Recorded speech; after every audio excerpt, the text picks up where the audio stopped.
بسم اللہ الرحمن الرحیم.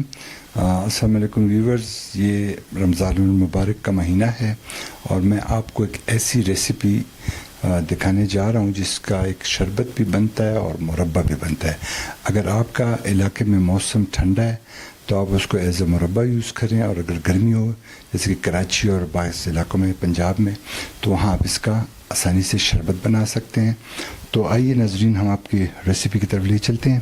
یہ جو آپ دیکھ رہے ہیں یہ ہے آلو بخارا تقریباً 1 کلو، یہ املی تقریباً آدھی کلو، اور یہ خالص گڑ تقریباً 1.5 سے 2 کلو.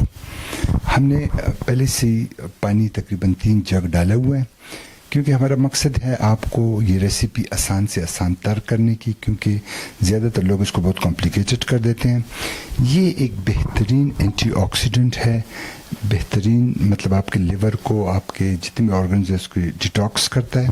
اور اس کا آپ جب شربت بنائیں گے اس کو تقریباً 6 گھنٹے لگیں گے. آپ دیکھ رہے ہیں یہ میں نے اس میں تقریباً 1 کلو آلو بخارا ڈال لیا،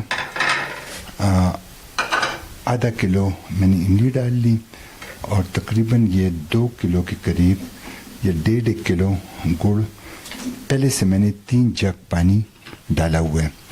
تو یہ ایک آسان ریسیپی ہے اور ایک سمجھ لیں ایک ٹانک بھی ہے. اس کو ہم نے تقریباً ہلکی آنچ پہ رکھ دیے، تقریباً 6 گھنٹے کے لیے ہم اس کو کور کر دیتے ہیں.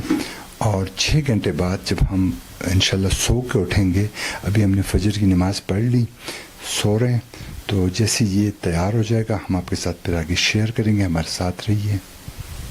جی یہ ہمارا جو ہم نے ٹائم دیا تھا تقریباً 6 گھنٹے، یہ 6 گھنٹے بعد ہم آئے ہیں اور یہ تقریباً 1 گھنٹہ ہم نے رکھا کہ ٹھنڈا ہو جائے.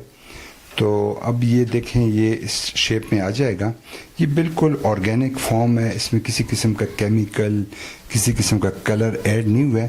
اگر اب آپ نے اس کو ایز اے چٹنی یوز کرنی ہے تو آپ اس طرح یہ پلیٹ میں ڈالیں اور اس کے ساتھ آپ جو کھاتے ہیں یا جس طریقے سے، ہاں، اور اگر آپ نے اس کو ایز اے شربت یوز کرنا ہے تو اسی طرح آپ اس کو ایک گلاس میں ڈالیں، اور مطلب جتنا آپ پانی ڈال سکتے ہیں آپ کی، مطلب اس کا تھوڑا سا سرپ جو اس کا بنا ہوا ہے شربت، یہ لے کے اس طرح ڈال کے، اور اس میں آپ پانی ڈالیں. اگر گرمی ہے تو ٹھنڈا ڈالیں، نارمل ہے تو ٹیپ واٹر ڈالیں.